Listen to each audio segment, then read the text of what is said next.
ये आकाशवाणी है। वार्ताओं के अखिल भारतीय कार्यक्रम में नई राहें नए रहबर क्रम में लीजिए सुनिए परिचर्चा युवा मन का रोमांच। प्रतिभागी हैं डॉक्टर राम मनोहर लोहिया अस्पताल दिल्ली के वरिष्ठ मनोचिकित्सक डॉक्टर आरपी बेनीवाल, जानी मानी लेखिका और मीडिया विशेषज्ञ डॉक्टर वर्तिका नंदा और युवा सामाजिक कार्यकर्ता श्री विमल वर्मा। परिचर्चा का संचालन कर रही हैं वरिष्ठ पत्रकार श्रीमती रमा पांडे। आज हमारे देश का एक बहुत बड़ा वर्ग युवा वर्ग है। आज यदि युवाओं को सही दिशा मिल जाए, उनकी ऊर्जा का सही प्रयोग राष्ट्रहित में हो, तो भारतवर्ष विकास की कई नई गाथाएं लिखेगा। इसके लिए आवश्यक है आज के युवा को समझना और युवा स्वयं क्या चाहते हैं ये भी जानना। डॉक्टर आरपी बेनीवाल, सबसे पहले मैं आप ही से जानना चाहूंगी जी। हम सब युवावस्था के दौर से गुजर चुके हैं और युवा मन में जो रोमांच है वो स्वाभाविक है। ये रोमांच हर युवा में ही आता है, ये एक जो भाव है। बिल्कुल। युवा किस तरह से तय करे कि कौन सा रास्ता सही है रोमांच का और कौन सा रास्ता है गलत है, किस रास्ते पे जाना है, किस रास्ते पे नहीं जाना है। बेसिकली ये जो युवा अवस्था जिसके अपन बात करते हैं, यूजुअली 13 इयर्स के बाद में जो टीन एज है उसी को हम कंसिडर करते हैं, और ये 25-30 ईयर की एज तक हम उसको ये मानते हैं कि हाँ ये अभी इनका युवा मन है। उस टाइम में जो बच्चा है वो उसका जो एक लर्निंग जो बिहेवियर है वो आसपास के अपने जो एनवायरनमेंट है, अपनी जो फैमिली है, फ्रेंड्स हैं, पीयर्स हैं, सिबलिंग्स हैं, उन्हीं से वो सीखता है, उसी से उसकी लर्निंग होती है और उसी से वो सपने बुनता है, डिसाइड करता है कि मुझे क्या करना है, मेरा क्या इंटरेस्ट है। उस समय मार्गदर्शन की भी जरूरत होती है। लेकिन अगर हम आज के परिप्रेक्ष्य में बात करें तो जो लर्न बिहेवियर हो रहा है ये वो आसपास के एनवायरनमेंट की बजाय एक वर्चुअल एनवायरनमेंट से वो उसकी लर्निंग ज़्यादा हो रही है, जो कि बच्चे ज़्यादा से ज़्यादा सोशल मीडिया यूज़ करते हैं और उसकी वजह से वो जो लर्निंग करते हैं उसके अंदर कुछ ना कुछ डिसबैलेंस पैदा हो जाता है और वो जो चीज़ उनको मिलनी चाहिए सही समय पे वो ना मिलके और बहुत ज़्यादा एक्सपेक्टेशन वाली, हाई एम्बिशंस वाली जो चीज़ें हैं वो सीख रहे हैं और उसकी वजह से एक बैलेंस है वो नहीं बन पा रहा है युवाओं के अंदर और वो कहीं ना कहीं रिस्क टेकिंग बिहेवियर में आ जाते हैं और इम्पल्सिविटी में कुछ ऐसे कदम भी उठा लेते हैं जिससे कि हम कई बार आजकल देखते हैं कि काफ़ी वो बच्चे के लिए रिस्क हो गया। डॉक्टर वर्तिका, जैसे कि डॉक्टर बेनीवाल ने कहा कि आजकल के जो युवा हैं उनको एक मार्गदर्शन ठीक से नहीं मिल पा रहा है। आप तो भारतवर्ष की अलग अलग जेलों में जा रही हैं, युवाओं को जागरूक करने के लिए अभियान चला रही हैं। क्या कारण देखती हैं कि युवाओं में एक भटकाव की स्थिति पैदा हो जाती है? देखिए, जब से सृष्टि का जन्म हुआ है ये शिकायत तो हमेशा रही कि जो युवा है वो जल्दी भटकता है। अब शिकायत थोड़ी सी ज्यादा हुई है और उसकी वजह है कि बहुत सारे और ऐसे एलिमेंट्स जुड़ गए हैं जो कि उस भटकन की वजह बन रहे हैं, जिनमें बहुत बड़ा योगदान इंटरनेट का है और मीडिया का है। इंटरनेट इसलिए क्योंकि उस पर हमारे अंकुश के जो तरीके हैं वो बहुत ही कम है। बहुत मुश्किल होता है ये जानना कि बच्चा सारा दिन क्या देख रहा है, क्या कंज्यूम कर रहा है, क्योंकि इंटरनेट उसे एक व्यापक संसार दे रहा है और वहाँ पर रेगुलेशन का काम बहुत ज़्यादा तेज़ी से नहीं हो पाता। उससे पहले जब टेलीविज़न वो कंज्यूम करने लगा और जब नया नया हिंदुस्तान में टेलीविज़न आया, जब प्राइवेट मीडिया ने अपनी कदम रखी और उसने टीआरपी की गेम के आसपास घूमना शुरू किया, तो उसका जो कंटेंट था वो भी बहुत हद तक कई बार ऐसा था जिसने मुनाफे को तो केंद्र में रखा लेकिन युवाओं के हित को केंद्र में नहीं रखा। युवा उसे बहुत शौक से, बहुत स्वाद से, बहुत मजे से देखने लगा और उसे पता नहीं लगा कि उसके दिमाग में उसका क्या असर पड़ा है। और इसका नतीजा ये है कि आज अगर आप आंकड़ों को देखें, पूरी दुनिया में जो प्रिजन पॉपुलेशन है उसमें भारत 5वें नंबर पर आता है और जो ज्यादातर इनमेट्स जिनकी उम्र जो है 18 से 30 साल के जो उम्र के जो हैं वो हैं 45%। इसी से आप ये समझ लीजिए जो हमारे युवा हैं वो किस तरह से आपराधिक होने लगे हैं या हो रहे होंगे। तभी देश की जेलों में इतनी बड़ी तादाद में जो युवा हैं वो इस उम्र के हैं। और इसमें ये भी मैं जोड़ना चाहूंगी कि 50 साल के ऊपर के जो इनमेट्स हैं उनका परसेंटेज सिर्फ 13% है। तो इससे ये बहुत साफ हो रही है बात कि 18 से 30 वाला जो यंगस्टर है वो अपराध की तरफ ज्यादा बढ़ रहा है। इसमें मैं जुवेनाइल क्राइम को शामिल नहीं कर रही हूँ, वो एक अलग मसला है। तो इसका मतलब ये है कि घर से लेकर बाहर की दुनिया में जो उसे परोसा जा रहा है उसमें एक समस्या है। दूसरा, पारिवारिक संबंधों में भी समस्या है और संवाद की जरूरतें बढ़ी हैं, लेकिन संवाद को पूरा करने के तरीके घटे हैं। परिवार के अंदर संवाद घटा है। एक ही परिवार में एक ही घर के बच्चे अलग अलग कमरों में बैठकर इंटरनेट में क्या कंज्यूम कर रहे हैं, वो अक्सर अभिभावकों को पता नहीं होता। अब वो परंपरा भी चली गई जब रात में या दिन के खाने में पूरा परिवार जुटकर एक साथ खाता था और तब वो एक दूसरे से बात करता था। अब एक ही घर में लोग इंटरनेट के जरिए बात करते हैं, व्हाट्सएप के जरिए। तो मेरा ख्याल है ये जो छोटे छोटे हमें बिंदु आसपास दिख रहे हैं, उन्हीं बिंदुओं से जो बना है वो अपराध का एक बड़ा आकार है। सोशल मीडिया जो मुझे लग रहा है अभी तक एक बहुत बड़ा कारण बन के उभर के सामने आया है। विमल जी, आप तो सामाजिक कार्यकर्ता हैं, युवाओं से मिलते हैं, उनको समझाते हैं, उनके मन के रोमांच क्या क्या हैं? मैं समझता हूँ आजकल जो ज़्यादातर जो युवा हैं वो अपने तक सीमित होकर रह गया है। वो बस आनंद में रहना चाहता है, बस दूसरे को प्रभावित करने के चक्कर में वो किसी का कितना बड़ा नुकसान कर रहा है उसे इस बात से बिल्कुल मतलब नहीं है, सोचता ही नहीं है बिल्कुल भी। उनको समझाने की कहीं कोई कोशिश करे तो उसे लगता है कि कोई प्रवचन दे रहा है, लेकिन फिर भी प्रयास करने बंद तो नहीं किए जा सकते। युवाओं से जब भी हम बात करते हैं, भाई आप ये कर क्या रहे हो, ये कैसे गाड़ियाँ चला रहे हो, कैसे कैसे हॉर्न लगा दिए हैं, वो बड़े खतरनाक सिस्टम से जो है आप स्टंट करते हैं। मान लीजिए कि कहीं रेलवे फाटक है तो वो उस रेल से पहले गुजर के पता नहीं क्या सिद्ध करना चाहते हैं अपने आप को, कंपटीशन टाइप से जो है कई लड़के जो है ऐसे करते हैं और वो चपेट में भी आ जाते हैं, कई लोगों की मौत हो जाती है। जैसे अभी बहुत अच्छी बात बताई है, परिवार में एक साथ बैठना जो है उनका बहुत कम हो गया है। पहले दादी हुआ करती थी, चाचा ताऊ एक साथ संयुक्त परिवार हुआ करते थे, तो एक दूसरे का हाँ जी वजह बनी, बिल्कुल ठीक है। लेकिन जैसे वर्तिका जी ने भी कहा और विमल जी ने भी कहा कि जो संवाद है, बातचीत नहीं हो रही है, तो बच्चे को तो कोई ना कोई चाहिए उसे समझाने वाला, और सोशल मीडिया में उसको सारी सामग्री मिल रही है जिससे वो सोच समझ सकता है, बनी बनाई मिल जाती है। जो सामग्री वो इनकम्प्लीट होती है, उसमें रिस्ट्रिक्शंस करने वाला कोई है नहीं, है ना। पेरेंट्स के साथ आजकल बच्चे एक एक होते हैं, फ्रेंडशिप का एनवायरनमेंट होता है, तो पेरेंट्स से तो वो उनका कोई ज़्यादा इनहिबिशन नहीं होता है। दूसरा, जो ये चीज़ें इंफॉर्मेशन, जो फ्लडिंग ऑफ इंफॉर्मेशन हो रखी एक साथ, जो सोशल मीडिया में इतनी ज़्यादा इंफॉर्मेशन थोड़े से टाइम में उनको मिल रही है कि वो उसको बैलेंस नहीं बना पा रहे और वो कंफ्यूज हो जाते हैं कि कौन सी चीज़ क्या करूं क्या नहीं करूं। वो चेंजेस उनके बड़े जल्दी जल्दी आते हैं, तो जो एक स्टेबिलिटी है जो माइंड के अंदर, वो कहीं ना कहीं कमी मिल रही है उसकी, जिसकी वजह से बच्चे हैं वो इनडिसिसिव हो रहे हैं। और जो सोशल मीडिया में जो ज्ञान मिल रहा है वो कितना सत्य है कितना असत्य वो भी उनको नहीं पता, वो बस उसे ले रही हैं। हाँ। तो डॉक्टर, इस वजह से तो बहुत बीमारियों का भी तो शिकार हो रही है ना वो। हाँ। और ये देखा भी गया है कि जो अवसाद की प्रवृत्ति है वो युवाओं में काफी पुरजोर रूप से आ रही है। बिल्कुल, हमारे यहाँ डिपार्टमेंट में एक स्टडी चल रही है कि जो एंजाइटी और डिप्रेशन के जो पेशेंट्स हमारे ओपीडी में विजिट कर रहे हैं उनमें कितने परसेंटेज में इंटरनेट एडिक्शन है। इंटरनेट एडिक्शन या प्रॉब्लमेटिक इंटरनेट यूज या मोबाइल एडिक्शन, ये एक बिहेवियरल एडिक्शन का टाइप है। जैसे हम जितने भी सब्सटेंस के एडिक्शन, जैसे अल्कोहल का, ओपियम का जो एडिक्शन होता है, वैसे ही अगर एक्सेसिव इंटरनेट यूज है तो इसको हम बिहेवियरल एडिक्शन में मानते हैं। ये पिछले 4-5 साल में इतना ज़्यादा बढ़ा है कि 3 साल पहले हमने इसके लिए एक स्पेशल क्लिनिक स्टार्ट किया हमारे डिपार्टमेंट में, behaviour addiction, every Friday morning 9 to 11।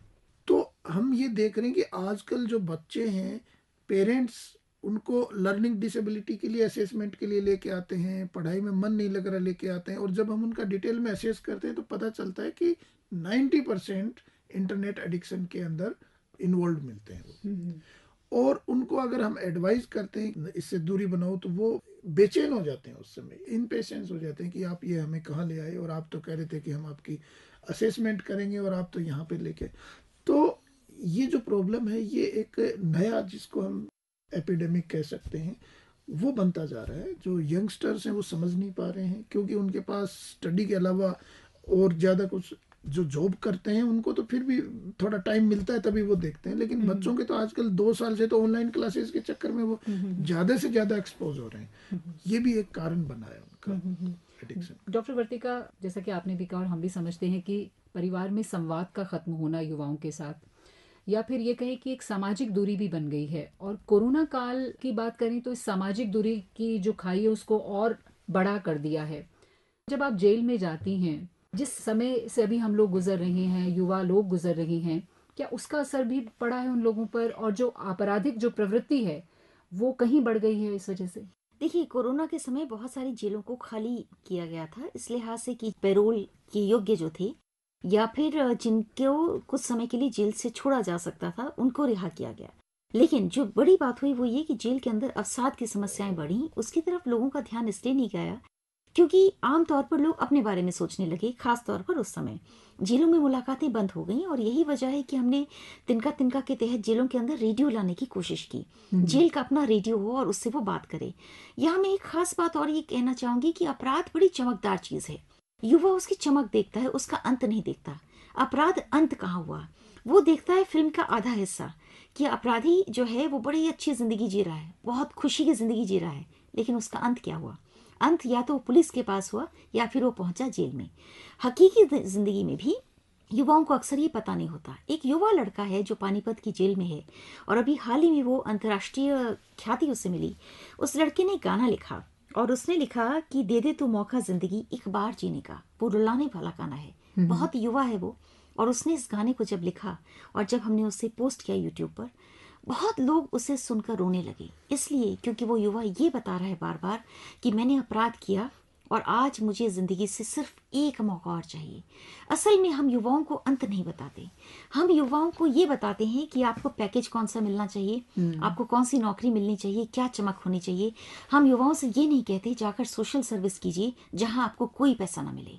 हमारे पारिवारिक संवाद में भी बड़ा हिस्सा उनके स्मार्ट बनने पर, उनके पैसा कमाने पर और उनके सक्सेसफुल दिखने पर होता है। तब हमारी तवज्जो इस बात पर नहीं होती कि आज आप जाइए और कुछ दिन समाज के लिए खर्च के आइए और फिर लौटिए। मैं सोचती हूँ अगर हम सभी इतने मतलबी होते, हमारे आज़ादी का जो सारा संघर्ष था, अगर उस समय सब लोग मतलबी होते तो आज हमें आज़ादी भी नहीं मिली होती। बहुत अच्छी बात आपने कही कि क्यों नहीं एक परिवार समझाए युवाओं को कि भाई हम दूसरों के लिए कुछ कर गुजरें। और कई बार मैं भी सोचती हूँ डॉक्टर वर्तिका कि जब हम अपने बच्चों का बर्थडे सेलिब्रेट करते हैं तो क्यों हम उस पर इतना पैसा ज़ाया करते हैं? क्यों नहीं हम कुछ उन बच्चों पर पैसा हम उनके लिए खर्च करें या उनके लिए कुछ पुस्तकें ले जाएं, कुछ उपहार ले जाएं। उससे भी बड़ी चीज़ कि समय उनके साथ व्यतीत करें ताकि हमारे बच्चे भी उनको देखें और ये भी समझें कि देखिए ऐसा भी जीवन होता है। तो जो जीवन मिला है ये अनमोल है। विमल जी, बहुत बार मैंने देखा है कि दिल्ली की भी बात करती हूँ, यहाँ नाइट बाइकर्स हैं जो रात में निकलते हैं, स्टंट करते हैं, बहुत खुश होते हैं, बहुत रोमांच आता है उनके अंदर, उनकी हड्डियां टूट जाती हैं, घायल हो जाते हैं, लेकिन फिर एक नई सुबह के साथ वो उठते हैं और फिर उसी काम में लग जाते हैं। काउंसलिंग करना कितना चुनौतीपूर्ण है आपके लिए? बहुत चुनौतीपूर्ण है, क्योंकि आजकल हम लोग देख रहे हैं कि सोशल मीडिया हो या कहीं धारावाहिक हैं, फिल्मों ने भी काफ़ी रोल जो है इसमें अदा कर रही हैं कि जिस प्रकार के जो गाने आ रहे हैं आजकल बड़े उत्तेजित करते हैं लोगों को। उसमें ठाएं ठाएं करके जो है पिस्तौल चलाने वाले गाने हैं। अभी जैसे डॉक्टर वर्तिका ने बताया कि एक ऐसा गाना भी उसने गाया है, किसी अपराधी ने खुद अपनी आप बीती पर गाया, और वो बड़ा प्रभावित करने वाला भी, बड़ा भावुक करने वाला। ऐसे गाने बहुत कम आ रहे हैं आजकल। तो वो भी युवाओं को भटकाने की दिशा में बड़ा गलत, इसलिए ज़्यादा चुनौतीपूर्ण भी हो जाता है कि एक तरफ तो लोग प्रयास कर रहे हैं कि युवाओं को रास्ते पर लेकर के आएँ, लेकिन दूसरी तरफ ये जो धारावाहिक हैं या फिल्में जो जिस प्रकार की आ रही हैं उस पर भी कहीं ना कहीं अंकुश लगाने की ज़रूरत मैं समझता हूँ होनी चाहिए। जो समाज सेवा लोग कर रहे हैं, दिखावा करने वाले लोग ज़्यादा आ गए हैं।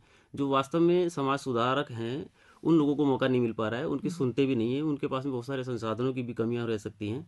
लेकिन फिर भी जब हम उनको समझाते हैं तो नए नए तरीके से हमको इस्तेमाल करना पड़ता है। जैसे कि उनकी एज ग्रुप बनाया, पहले उनको समझाया कि आपने इनको कैसे समझाना है, क्योंकि वो बड़े बूढ़ों की बात तो बड़े बूढ़ों की तरह लेते हैं, उनको बिल्कुल नहीं समझ में आती है। लेकिन अगर उन्हीं की एज ग्रुप का व्यक्ति जब उनको अपने तरीके से समझाता है तो वो ज़्यादा प्रभावशील होता है। तो हमने ये प्रयास भी कई बार किया कि उस एज ग्रुप के कुछ लोगों की टीमें बना दी जाएं अलग अलग, और वो उनको अपने तरीके से उनको समझाएं।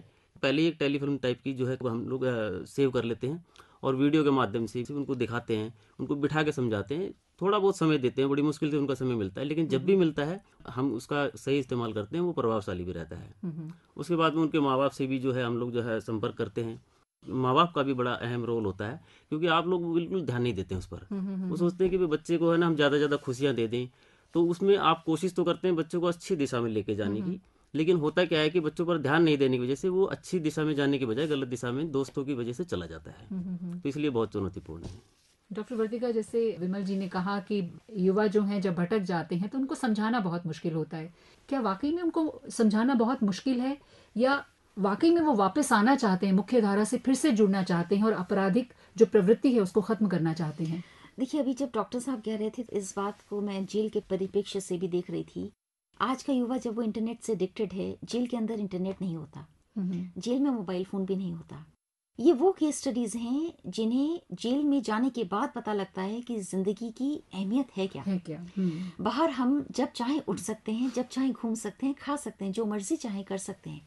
लेकिन जिस दिन ये फ्रीडम जाती है, और फ्रीडम के बाद जब लोग जेल में जाते हैं तो उनकी जिंदगी कैसे पूरी तरह से पलटती है, और सिर्फ उनकी नहीं, उनके परिवारों की, आसपास के समाज की। और इसलिए मैं सोचती हूँ कि ये जो छोटी छोटी, जिन्हें मैं तिनका तिनका जिंदगी बोलती हूँ, इन जिंदगियों में असल में बहुत बड़ा सार है जो कई बार हमें किताबों में नहीं मिलता। जैसे कि मुझे एक और जो मिसाल याद आ रही है, एक शेरू है, वो अंबाला की जेल में है।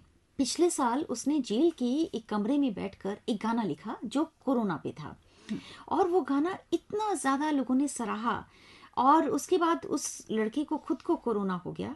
वो निरक्षर था, उसका गांव उसे पूरी तरह से, एक तरह से मार्जिनलाइज, एक तरह से डिस्कार्ड कर चुका था। और जब उसका नाम आया तो लोगों को ये लगा कि शायद वो वाकई जेल जाकर अपने आप को बदलने की कोशिश कर रहा है। ऐसे लोग जिन्होंने जिंदगी में कोई गलती की, अपनी गलती को मान रहे हैं और वो नए सिरे से लिखने की कोशिश कर रहे हैं, मेरा ख्याल है कि ये असल के ये ऐसे लोग हैं जिनके जरिए जिंदगी के फलसफे को समझा जा सकता है। लेकिन उसे लोग इम्पोर्टेंस इसलिए नहीं देखते क्योंकि उन्हें लगता है वो जेल में है। पर जेल में जाना असल में समय है, कोई नहीं जानता कब किसका क्या समय होगा। लेकिन जो जेल में गया है उसने उस समय की धड़कन को सुन लिया है। अगर आप उससे ये पूछेंगे कि जिंदगी की असल में अहमियत क्या है, तो मेरा ख्याल है इससे ज्यादा सच्चा दस्तावेज मिलना बड़ा मुश्किल है। हमने जब डासना जेल में काम कर रहे थे, या मध्य प्रदेश की जेलों में, मैंने देखा जो छोटे छोटे बच्चे हैं जो माँ के साथ जेल में आए हैं, और कई बच्चे जेल में पैदा हुए हैं, 6 साल की उम्र तक ये बच्चे माँ के साथ रह सकते हैं। ऐसे कई बच्चे हैं जिन्होंने पूरे 6 साल जेल में गुजारे। आप उस बच्चे को अगर देखेंगे और वो जब बाहर आता है तो वो बाहरी दुनिया से वो बच्चा बहुत अलग होता है। उनमें से कई बच्चे अपनी उम्र से कहीं आगे जाकर बड़े हो जाते हैं, मैच्योर हो जाते हैं। और उसी तरफ आप दूसरी तरफ अगर आप उन बच्चों को देखें जिन्हें परिवार से सब कुछ मिलता है, तब भी वो बड़े असंतुष्ट रहते हैं। तो मुझे ये लगता है कि जो संतुष्टि का एक भाव है, जब वो परिवार मजबूती देने लगता है और सामाजिक संस्कारों से अपनी मिसाल के साथ उन्हें सिखाने लगता है, तो ऐसे बच्चे बहुत मजबूत होते हैं। कई बार जेल से निकले हुए बच्चे या जेल से निकले हुए युवा उन युवाओं के मुकाबले ज्यादा मजबूत होते हैं जिन्होंने अपनी गलती पर पश्चाताप कर लिया है। लेकिन जो जेल के बाहर के अपराधी, कई ऐसे लोग जिन्होंने बड़े अपराध किए लेकिन वो कभी अपराध के दायरे में नहीं आए, वो कभी पकड़े नहीं गए, कभी उनके बारे में लोगों को मालूम नहीं हुआ, ऐसे लोग खुद अपने आप में चलती फिरती क्राइम की एक पाठशाला है, क्राइम का एक वर्कशॉप है, क्योंकि वो ये समझते हैं कि अपराध के साथ आप खेल सकते हैं।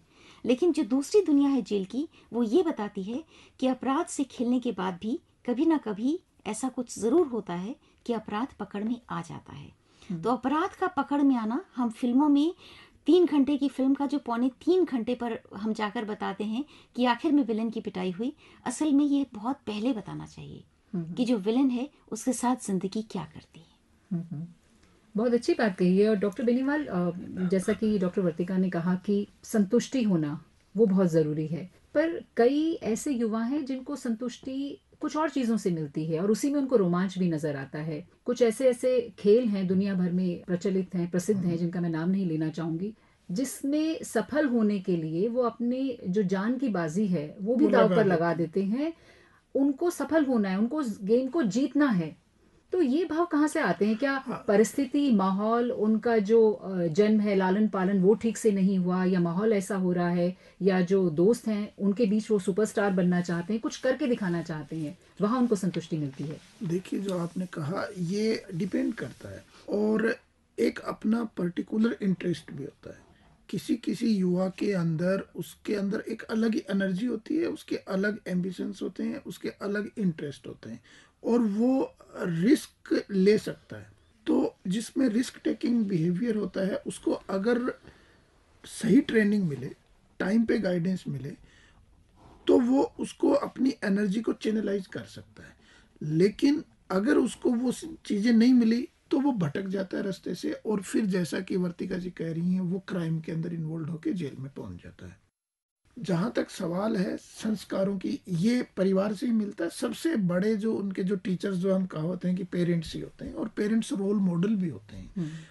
एक बच्चे के लिए उसका फादर सबसे बड़ा एक्टर होता है, सबसे बड़ा रोल मॉडल होता है। अगर वो जैसा काम करते हैं, जिस डिसिप्लिन में वो लाइफ जीते हैं, अगर कोई नशे में वो इन्वॉल्व नहीं है, अच्छे कामों में वो इन्वॉल्व है, तो वो सब चीजें वो गेन करता है और सीखता है ज्यादातर केसेस के अंदर।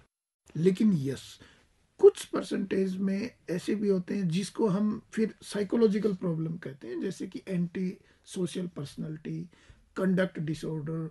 ये ऐसी चीजें होती हैं कि वहां पे ये जो अभी मैंने बात की संस्कारों की, वो चीजें नहीं काम करती। वो उसकी पर्सनैलिटी ऐसी होती है कि वो उस चीज में इन्वॉल्व होते ही हैं।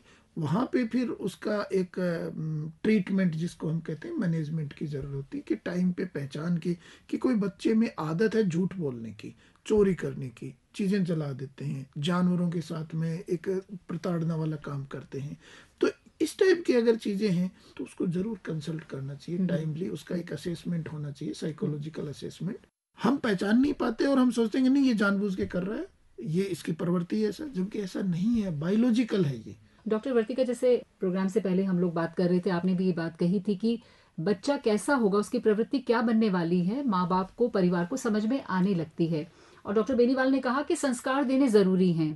पहली चीज तो ये कि माँ बाप के पास क्या समय है वो संस्कार दे पाए, और बच्चों को समझाना भी तो बहुत मुश्किल होता है। देखिए, बच्चे ट्विटर की तरह बहुत छोटे और बहुत कम शब्दों में बात को सुनना चाहते हैं, और बिल्कुल सोशल मीडिया की तरह वो ये चाहते हैं कि उन्हें जो बताया जाए वो किसी फिल्मी अंदाज में बताया जाए और उसके नतीजे भी तुरंत पहुंचा जाए। तो हमें पहले तो अपने ही संवाद के तरीके को बदलना होगा, हमें उनके स्तर पर जाना होगा, और फिर उन्हें कुछ ऐसे लोगों से मिलवाना चाहिए, उनके बारे में बताना चाहिए जिन्होंने अपनी जिंदगी में जूझते जूझते भी समाज के लिए भी बहुत कुछ किया, संघर्ष किया हो। हाँ, जैसे मैं आपको मिसाल देती हूँ, अभी हाल ही में दिल्ली पुलिस ने एक प्रोग्राम शुरू किया है, उसका नाम है किस्सा खाकी का। हर बार कोई ऐसी कहानी होती है जिसमें कि पुलिस के जो लोग हैं उन्होंने कोई नई बात की। अब इस बार उन्होंने मुकेशी की बात की। मुकेशी कांस्टेबल है और उसने 1 साल में करीब 60 बच्चों को ढूंढने में मदद की।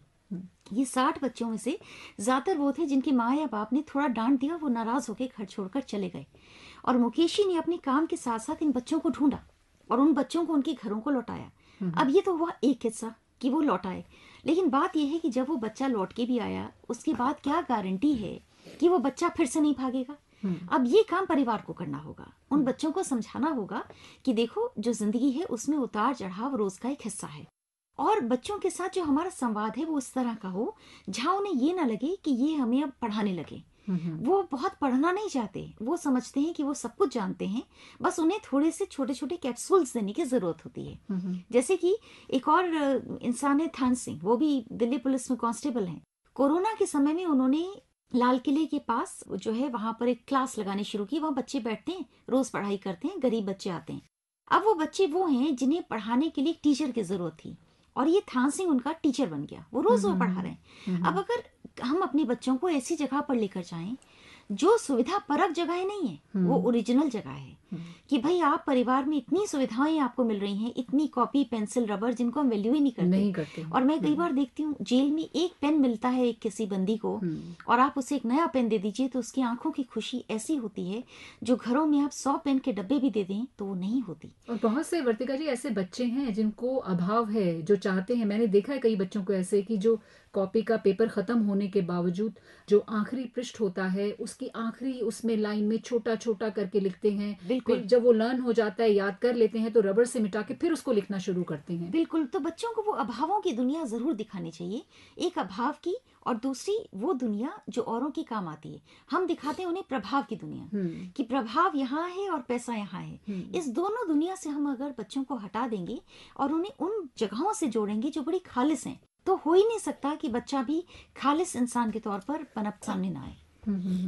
विमल जी, जब बच्चों से आप संवाद करते हैं, अपने मन की बात वो कहते हैं, बहुत चीजें नकारात्मक होंगी उनकी पूरी, अगर उनकी पर्सनैलिटी की बात करूं, उनके व्यक्तित्व में किस तरह से आप सकारात्मक दिशा की ओर उनको बढ़ाते हैं, क्या ज्ञान देते हैं? कुछ चीज़ों को पहले से तैयार करते हैं। जैसे जिन लोगों का संघर्ष में जीवन जो है बहुत प्रभावशाली है और जिनसे प्रेरणा ली जा सकती है, ऐसे कुछ लोगों की कहानियों को हम लोग इकट्ठा करते हैं और उनसे हम उस विषय पर बैठ करके संवाद करते हैं, बात करते हैं कि आप भी प्रेरक बन सकते हैं इन लोगों की तरह। उसके मन में ऐसी भावना डालने की हम कोशिश करते हैं कि हम ऐसा क्यों नहीं बन सकते। ये कुछ समय के लिए ये आनंद खत्म हो जाने वाला है, लेकिन एक ऐसा आनंद जो कभी खत्म होने वाला नहीं है।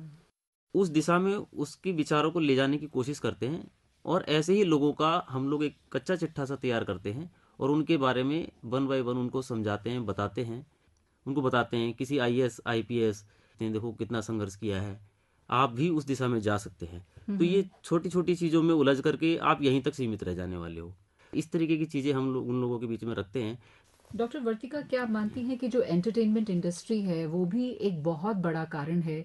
बहुत से ऐसे सीरियल्स बनाए जाते हैं जिसकी TRP को बढ़ाने के लिए कहानी में कुछ ऐसे मोड़ दे दिए जाते हैं कि रोमांच पैदा हो, और बहुत नकारात्मक होता है वो रोमांच। इसके अलावा बहुत से ऐसे रियलिटी शोज आ रहे हैं जिससे बच्चे तो क्या, हम नहीं देख सकते हैं, आंखें बंद कर लेते हैं, उसमें इस तरह के स्टंट दिखाए जाते हैं। ये एक बहुत बड़ा कारण है कि आपको लगता है इस तरह के शोज बंद होने चाहिए, कुछ अच्छे पॉजिटिव शोज जो हैं वो शुरू होने चाहिए? बिल्कुल, एक समय था जब ये भी रूल था और अभी भी है कि एक विशेष समय पर ऐसे क्राइम शोज या ऐसे प्रोग्राम्स ना दिखाए जाएं जब युवा उन्हें देख सकते हैं या ज़्यादा समय निकाल सकते हैं। लेकिन अब जब सब कुछ यूट्यूब पर उपलब्ध है 24 घंटे, तो अब वो बंदिशें भी टूट गई। आप किसी भी तरह के कंटेंट को किसी भी समय देखते रहें और ये बड़ी एक खतरनाक स्थिति है। दूसरी बात यह है कि ये जो TRP का सारा मामला है, इसकी वजह से जो प्रोग्राम परोसे जाते हैं जिसके कंटेंट को ठीक से जांचा नहीं जाता, वो भी एक समस्या है। इसलिए क्वालिटी कंट्रोल हर चैनल में ज़रूर होना चाहिए और एक्शन लिया जाना चाहिए। हमारे पास प्रेस काउंसिल ऑफ इंडिया है, हमारे पास स्टैट्यूटरी बॉडीज़ हैं जो कि इस चीज़ पर ध्यान देती हैं कि कंटेंट के नाम पर हम क्या दिखा रहे हैं, जैसे नेशनल ब्रॉडकास्ट एसोसिएशन। लेकिन इसके अलावा एक और चीज़ जो खतरनाक मुझे दिखती है न्यूज़ की दुनिया में, जब न्यूज़ के लिए हम आवेदन देते हैं तब हम कहते हैं न्यूज़, लेकिन वो न्यूज़ होते होते वो कब इंफोटेनमेंट हो जाती है और उसमें इंफॉर्मेशन कम और एंटरटेनमेंट ज़्यादा हो जाती है, तब भी बड़ी समस्या है। क्योंकि युवा खबर देखता है और उसमें तरह तरह के मसाले देखता है, चिल्लाते हुए लोगों को देखता है। आप ये देखिए, आज से कई साल पहले तक 90 के दशक में जब दूरदर्शन अपनी खबरों को दिखा रहा था और जब प्राइवेट टेलीविजन चैनल आए 59 से लेकर 90s तक दूरदर्शन, और आज इतने प्राइवेट चैनल्स आने पर भी दूरदर्शन ने अपनी शालीनता को, अपने कहने के तरीके को वैसे ही रखा और आकाशवाणी ने भी रखा। तो जब वो रख सकते थे, इतने सालों की परंपरा को निभा सकते थे, तो नए चैनल ऐसा क्यों नहीं कर सकते थे? हमने खुद ये कहा युवाओं को ये पसंद है, लेकिन इसका पैमाना किसने बनाया? इन सवालों के कोई जवाब कहीं भी नहीं है। क्या कोई ऐसा सवाल बता सकता है, जवाब दे सकता है कि क्या आकाशवाणी को युवा नहीं सुनते? वो उसे भी आज भी उतनी ही दिलचस्पी से सुनते हैं। लेकिन हमने क्योंकि अपनी कमियों को छिपाना है, तो हमने बहुत सारी चीज़ें युवाओं के दिमाग में डाल दी और युवाओं के नाम पर हमने उसे आगे बढ़ा दिया। तो मुझे लगता है जो पूरा कंटेंट है, अगर हम इसमें क्वालिटी कंट्रोल मैकेनिज्म कहीं से ले आएं और हम ये तय कर दें कि अगर ये हमारी परंपराओं के खिलाफ है या वो हमारे युवा मन को किसी भी तरह से भटका सकता है, तो उसके खिलाफ कोई कार्रवाई हो सकती है। अभी तो सिर्फ हंसते हुए ही सारी चीज़ें निकल जाती हैं और बच्चे सालों साल नहीं भूलते। मैं ऐसे कई अपराधियों से मिली हूँ जिन्होंने बड़े खुलेआम ये कहा कि इस अपराध का आइडिया उन्हें इस कार्यक्रम से आया था या इस अपराध शो को हमने देखा तो मुझे लगा कॉपी किया। हाँ, और जो एक आखिरी बात मैं कहना चाहती हूँ कि ऐसा क्यों हुआ कि कई जगह क्राइम शोज को करने वाला भी खुद एकदम अपराधी जैसा दिखने लगा? क्यों हुआ ऐसा? हमने ऐसी भाषा को हमने क्यों आगे आने दिया जो भाषा अपराध को और बढ़ाती हो, और हम उसे प्रमोट भी उस तरह से करते हैं कि देखिए ये तो आज कल का बहुत ही फैशनेबल चीज़ है। ये फैशन स्टेटमेंट का मामला भी खतरनाक है। बहुत कुछ सीखने को मिला आज इस चर्चा से। डॉक्टर वर्तिका, डॉक्टर बेनीवाल और विमल जी, आपका बहुत बहुत धन्यवाद यहाँ आने के लिए, चर्चा करने के लिए। और कहना चाहूँगी कि रोमांच ही जीवन की उपलब्धि नहीं है, जीवन को सही तरीके से संयम के साथ जीने से जीना भी एक उपलब्धि है। युवाओं से कहना चाहूँगी कि शतरंज के खिलाड़ी बने, उसके प्यादे नहीं। नित्य नए प्रयास करें और उन्नति के शिखर पर जाएं। युवाओं को अनंत शुभकामनाएं और आप सभी को बहुत बहुत धन्यवाद। नमस्कार। बहुत धन्यवाद। युवा मन का रोमांच वार्ताओं के अखिल भारतीय कार्यक्रम में नई राहें नए रहबर क्रम में अभी आप ये परिचर्चा सुन रहे थे। प्रतिभागी थे डॉक्टर राम मनोहर लोहिया अस्पताल दिल्ली के वरिष्ठ मनोचिकित्सक डॉक्टर RP बेनीवाल, जानी मानी लेखिका और मीडिया विशेषज्ञ डॉक्टर वर्तिका नंदा और युवा सामाजिक कार्यकर्ता श्री विमल वर्मा। परिचर्चा का संचालन कर रही थीं वरिष्ठ पत्रकार श्रीमती रमा पांडे। कार्यक्रम के प्रस्तुतकर्ता थे रामोतार बैरवा।